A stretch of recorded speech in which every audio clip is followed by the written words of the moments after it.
같이 한 목소리로 읽겠습니다. 내 이름을 경외하는 너희에게는 공의로운 해가 떠올라서 치료하는 방생을 비추니 너희가 알아서 외양간에서 나오는 소리가 같이 되리라. 그러므로 너희가 악인을 밟을 것이니 그 뒤에 내가 정한 날에 너희의 발통에 죄와 같으리라. 만군의 여호와의 말이니라. 너희는 내가 보내어서 온 이스라엘을 위하여 기도의 곳에 영원한 원래와 너희의 눈을 기록하라. 아멘. 자리에 앉겠습니다. 하나님의 평안이 이 시간 여러분 신령 가운데 함께 하시기를 예수 그리스도의 이름으로 축복합니다. 저는 신학교에 입학하자마자 바로 사역을 했습니다. 그것은 일반 신학생들이 잘 하지 않는 건데요. 왜냐하면 보통 신학교에 입학하면 사역에 대한 욕심보다 공부에 대한 욕심이 많기 때문입니다. 사역은 신학교 졸업하고 나서 해도 충분하기 때문이죠. 하지만 하나님께서는 제가 사역하는 것을 원하시던 것 같습니다. 왜냐하면 신학교 입학하자마자 바로 사역지를 주셨거든요. 사역지를 하나님께서 주셨다라는 말이 좀 이상하게 들릴 수 있는데 근데 정말 하나님께서 강제로 사역지를 주신 건 맞습니다. 신학교 입학하고 나서 저희 가정은 신학교가 좀 가까운 거리에 있는 집으로 이사를 하게 되었습니다. 그걸 명색이 신학생인지라 기도처가 있어야 될 것 같아서 마침 집 앞에 우리 교단교회가 있어서 그 교회를 기도처로 섬겼다고 인사드리러 갔었습니다. 근데 인사드리러 갔더니 마침 그 교회에서 사역자를 구하고 있는 겁니다. 그래서 인사드리러 간 그 교회에서요 사역하게 되었습니다. 첫 사역을 그렇게 강제로 하게 되었습니다. 근데 신학교 입학만 했지 제가 뭘 알았겠습니까? 평신도였다가요 이제 막 신학교에 입학한 것이었습니다. 아무것도 알지 못했습니다. 그러던 중 제가 맡고 있던 청년부의 어떤 자매가 입원을 했다라는 이야기가 들려왔습니다. 그러자 담임 목사님께서 신방 한번 가보라고 그러는 겁니다. 근데요 눈앞이 캄캄해졌습니다. 왜냐하면 이제 막 신학교 입학했다니까요. 가서 신방을 어떻게 해야 되는지, 어떻게 기도해 줘야 되는지, 또 어떻게 뭘 해야 되는지 아무것도 모르는데 신방 가라니 그래서 눈앞이 캄캄했습니다. 그래서 급하게요 성경책을 뒤적거리면서 치료에 대한 말씀들을 찾아보았고요. 신방 가면 왠지 예배라도 드려야 될 것 같아서 치료에 대한 이 말씀을 찾으면서 예배 준비를 했는데 그때 찾은 말씀이 뭐냐면 오늘 바로 본문의 말라기 4장 2절 말씀입니다. 이런 말씀이죠. 내 이름을 경외하는 너희에게는 공의로운 해가 떠올라서 치료하는 광선을 비추니 너희가 나서 외양간에서 나온 송아지같이 되리라. 아멘. 공의로운 해가 떠올라서 치료하는 광선이 비춰질 것이랍니다. 그러면 마치 외양간에서 나온 송아지가 뛰는 것처럼 뛰어다니게 될 것이랍니다. 완전히 회복될 것이랍니다. 그런데 누구에게 이런 일이 일어난다고요? 하나님의 이름을 경외하는 자들에게 이런 일들이 일어난답니다. 아멘. 그래서 이 말씀을 가지고요 병원 신방을 갔었습니다. 그리고 열심히 예배를 드렸고 그래서 이제 그 자매는 얼마 있다가 곧 퇴원하게 되었습니다.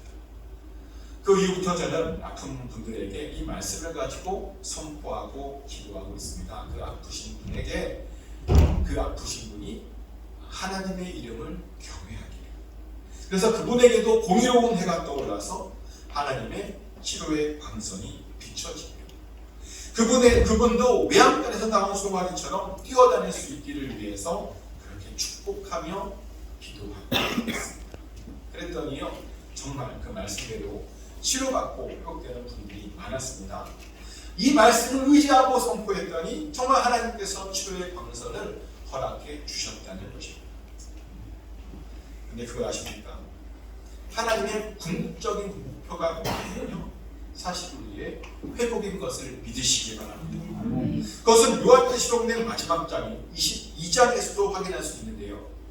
요한계시록 22장은 요한계시록의 결론 부분이잖아요.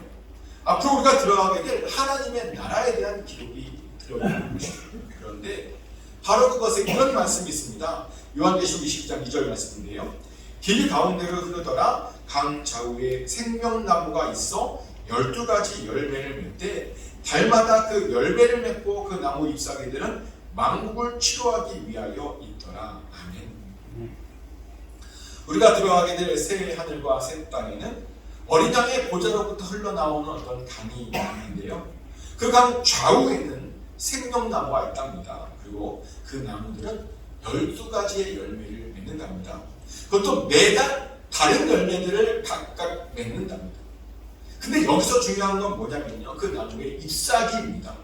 그 잎사귀들은 만국을 치료하는 데 쓰임받게 될 것이랍니다. 그 잎사귀가요, 모든 사람들의 질병을 다 치료해 준다는 것입니다. 그래서 그 하나님의 나라에서는 이 치료하는 잎사귀 때문에 아픈 사람이 없게 될 것이랍니다. 이것을 통해서 알 수 있는 건 뭐냐면요. 하나님의 목적이 바로 우리의 회복이라는 겁니다. 어떠한 병에도 걸리지 않고 건강하게 지내는 것이 정말 웰비잉 하는 것이 하나님의 목적이라는 겁니다. 하지만 문제는요. 하나님의 나라에서는 그런데 이 땅에서는요. 이렇게 잘 지내는 것이 회복받는 것이 참 어렵다는 겁니다. 건강하게 살려고요. 몸에 좋은 음식도 먹고 운동도 하는데 몸이 아픕니다. 유튜브에서 그러더라고요. 몸에 좋은 음식 먹으면 안 아프게 된다고 건강하십니다. 또 정기적으로 운동하면 건강해진다고. 근데 정말 그런가요? 제가 아는 어떤 분들은 운동하면 건강할 수 있다라는 말을 듣고 열심히 운동을 했습니다. 운동하니까 좀 좋아지는 것 같아서요. 운동 전도사가 되었습니다. 그런데 얼마 전에 아주 충격적인 소식을 들었는데요. 그렇게 운동을 강조하면서 열심히 운동했는데 최근에 병에 걸리셨다. 죽을 뻔했다. 그런 것을 보면요. 운동하는 것, 그것도 만능은 아닌 것 같습니다. 그럼 무엇을 해야 건강해질 수 있는 것일까요? 어떻게 해야 안 아플 수 있는 것일까요? 감사하게도 이것에 대한 답을 성경이 우리에게 주고 있습니다. 출애굽기 15장 26절 말씀입니다. 이르시되 너희가 너희 하나님 나 여호와의 말을 들어 순종하고 내가 보기에 의를 행하며 내 계명에 귀를 기울이며 내 모든 규례를 지키면 내가 애굽 사람에게 내린 모든 질병 중 하나도 너희에게 내리지 아니하리니 나는 너희를 치료하는 여호와임이라. 아멘. 하나님께서 말씀하시길 어떠한 질병에도 걸리지 않는 방법이 있답니다. 그 방법은 뭐냐면 하나님의 말씀을 잘 듣고 순종하는 것이랍니다. 하나님 보시기에 의를 행하는 것이랍니다. 그러니 하나님의 계명에 귀를 기울이고 그 계명을 지키랍니다. 그러면 어떠한 질병에도 걸리지 않게 됩니다. 하나님께서 그 사람에게 치료의 하나님으로 나타나 주시겠답니다. 하나님께서는 우리에게 이렇게 건강을 위한 전혀 다른 방법을 알려주셨습니다. 세상 사람들이 생각하는 또 제안하는 그런 것과 전혀 다른 방법을 우리에게 분명히 말씀해 주셨습니다. 그럼 정말 하나님께서 말씀해 주신 이 방법이 맞는 방법일까요? 당연히 맞죠. 왜냐하면 하나님께서는 우리를 창조하신 분이십니다. 하나님께서는 우리 육체를 설계하신 분이십니다. 그래서 설계자가 잘 아는 것 아닙니까? 저는 자동차가 고장나면 웬만하면 딜러샵으로 갑니다. 비싸도 웬만하면 거기서 고칩니다. 왜냐하면 그들은 그 자동차의 설계도를 가지고 있기 때문입니다. 그 자동차를 설계한 사람으로부터 배웠기 때문입니다. 그래서 가장 잘 고칠 수 있기 때문입니다. 마찬가지입니다. 우리 몸이 아프면요, 사실 우리는 우리 몸을 설계한 분에게 가야 합니다. 하나님의 방법대로 그것을 고쳐야 된다는 것입니다. 근데 그렇다고 이 말이요, 아플 때 의사에게 가지 말라는 말이 아닙니다. 우리는 아프면 의사에게 가야 합니다. 아프면 약을 먹어야 합니다. 하지만 어떤 분들은 이런 오해를 하시더라고요. 하나님께서 설계해 주셔서 하나님께서 고쳐주신다면서 어떻게 의사를 찾아가냐고, 왜 하나님의 방법이 아닌 그 약을 통해서 고침받으려 하냐고 그렇게 따지는 분들이 있는데요. 근데 그런 분들은 아셔야 되는 게 뭐냐면 하나님께서 우리를 치료해 주시려고 의사를 세우신 겁니다. 하나님께서 우리를 치료해 주시려고 약을 개발하게 만들어 주신 것입니다. 그래서 의사의 치료도 또 약의 도움을 받는 것도요, 하나님의 치유 방법 중 하나인 것을 믿으시기 바랍니다. 실제로요, 하나님께서 허락하시지 않으시면 어떠한 약도 발명될 수가 없습니다. 안타깝게도 인류가 굉장히 노력했지만 지금까지도 발명하지 못한 약들이 굉장히 많습니다. 천재들이, 그렇게 똑똑하다는 사람들이 그렇게 노력해도요, 아직도 발명하지 못한 약들이 정말 많습니다. 제가 10년 전에 이런 말을 들었어요. 한국에서 10년 안에 암이 정복될 거라고. 그래서 암보험은 딱 10년짜리만 들으면 된다. 그래서 순진하게 10년짜리 암보험을 들었어요. 10년이면 안 걸리는 거예요. 그런데 암이 정복되었습니까? 지금도 암은 사망률 1위의 질병입니다. 죽는 사람들 대부분이요, 암으로 죽습니다. 하나님께서 암에 대한 약들을 아직 우리에게 허락하시지 않으셨다는 거예요. 암뿐입니까? 요즘 나이 많으신 분들 가운데 치매가 난립니다. 그래서 많은 연구자들이 이 치매에 대한 원인과 치료 방법을 찾으려고 개발하고 있습니다. 하지만 당황스럽게도 우리는 아직도 치매가 왜 걸리는지조차 알지 못합니다. 어떻게 치료하는지 단지 지금 할 수 있는 것은 뭐냐면요, 속도를 조금 늦출 수 있는 것뿐이다. 이렇게 하나님께서 허락하지 않으시면 아무것도 할 수 없습니다. 그래서 모든 치료는요, 사실은 하나님에게 달려있다는 겁니다. 그리고 그런 하나님께서 우리에게 이렇게 말씀하고 계십니다. 질병에 걸리지 않으려면 하나님의 말씀을 잘 듣고 순종하라.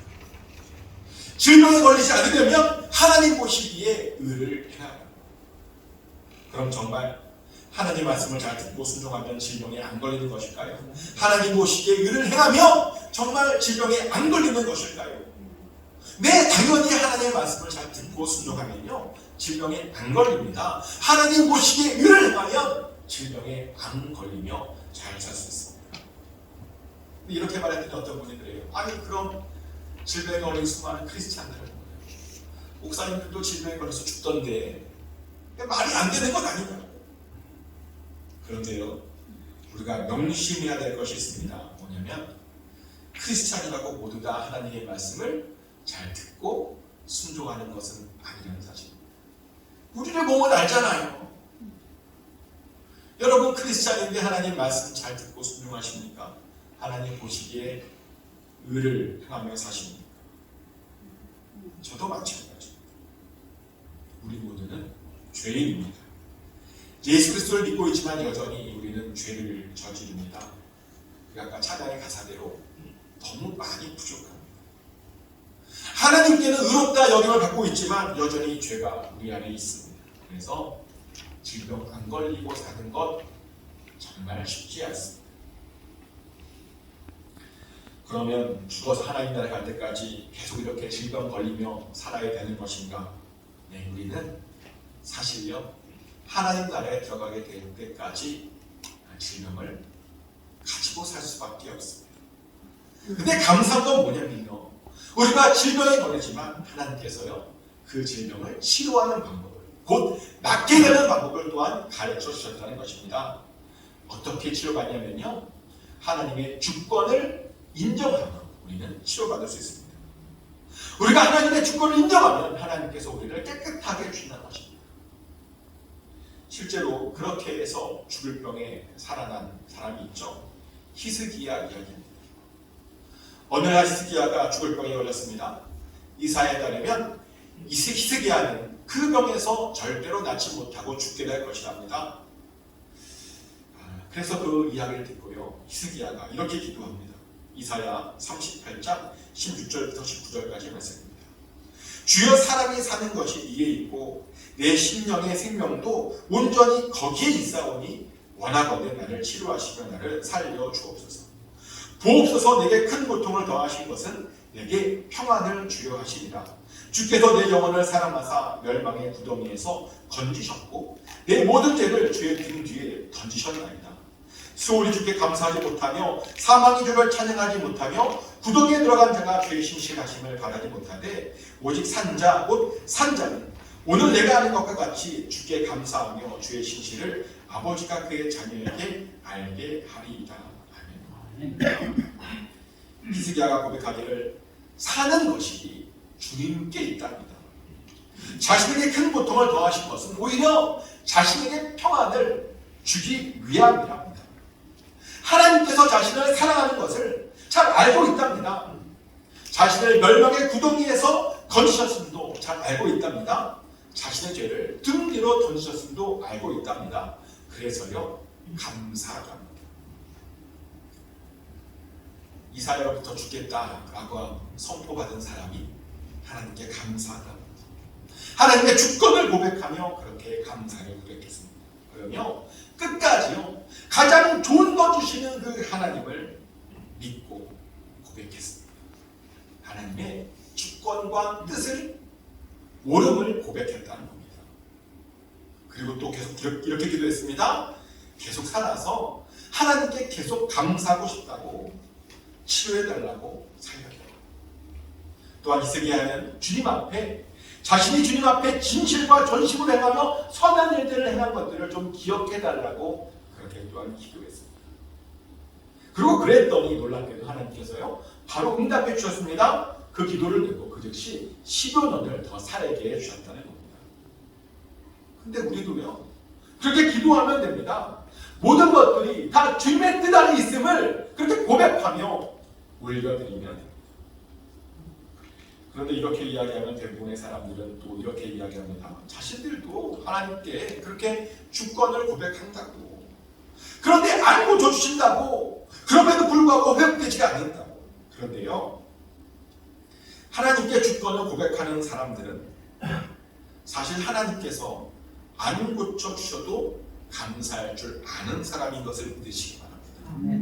하나님께서 고쳐주시지 않으셔도 하나님의 신실하심을 끝까지 믿는 사람들이 하나님의 주권을 고백하는 사람들이라는 겁니다. 왜냐면요 사실 모든 게 다 때가 있는 것이거든요.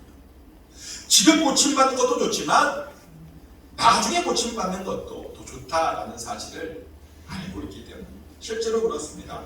우리 생각에는 지금 당장 고침받는 게 좋죠? 그런데요 나중에 고침받는 것이 더 좋을 수 있습니다.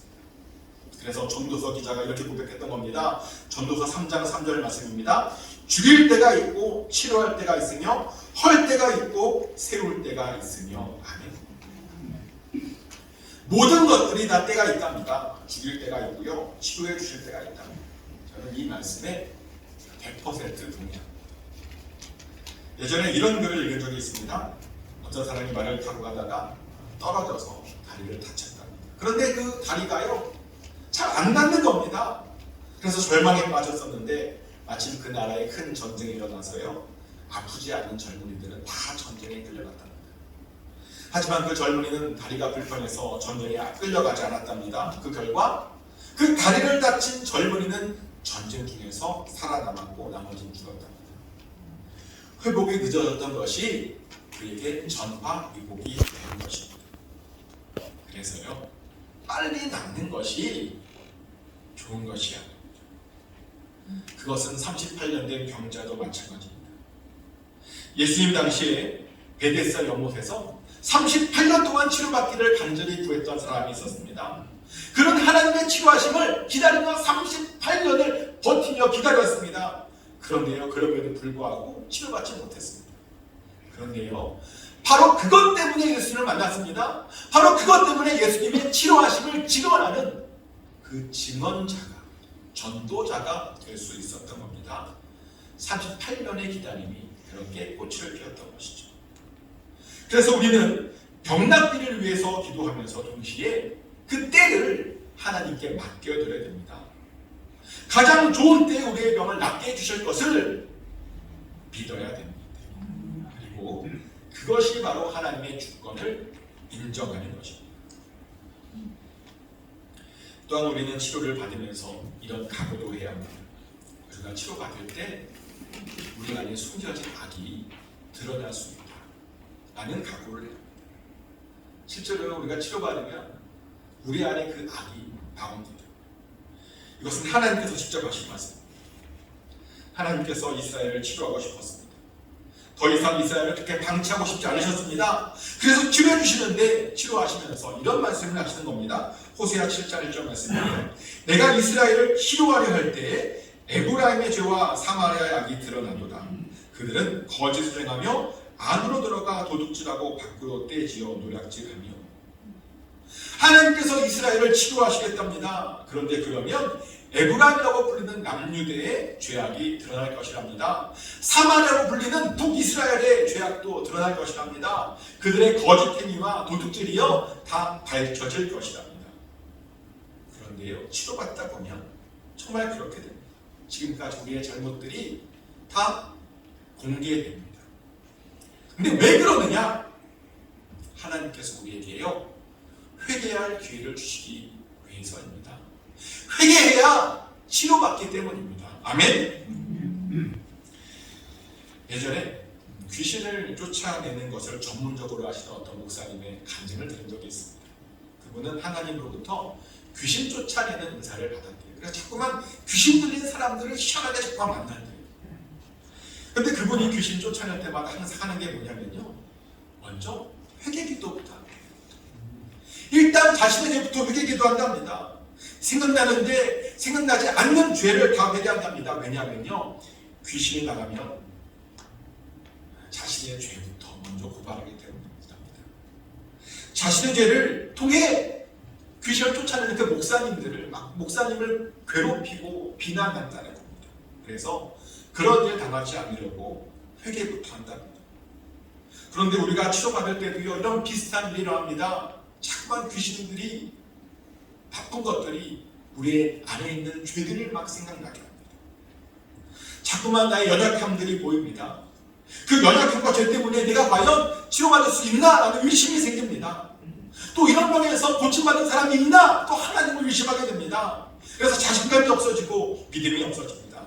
그런데요, 치료받기를 원하시는 분들은 반드시 명심해야 될 것이 있는데, 뭐냐면 우리의 모든 죄악들은 예수님을 주로 고백하고 죄 용서를 구하는 그 즉시 예수님의 보혈로 모두 깨끗하게 된다는 사실입니다. 또한 우리 하나님에게는 못 고칠 질병이 하나도 없으시다는 사실입니다. 우리 하나님은 치료의 하나님이시다 보니 모든 질병을 고쳐주십니다. 그러니 믿음을 가져야 됩니다. 그리고 혹시라도 아직 회개하지 않은 죄악들이 있다면 빨리 회개하십시오. 치료에 방해가 되는 것들이 있다면 예수의 보혈로 깨끗하게 씻으십시오. 그러면 하나님께서 깨끗하게 고쳐주실 줄 믿습니다.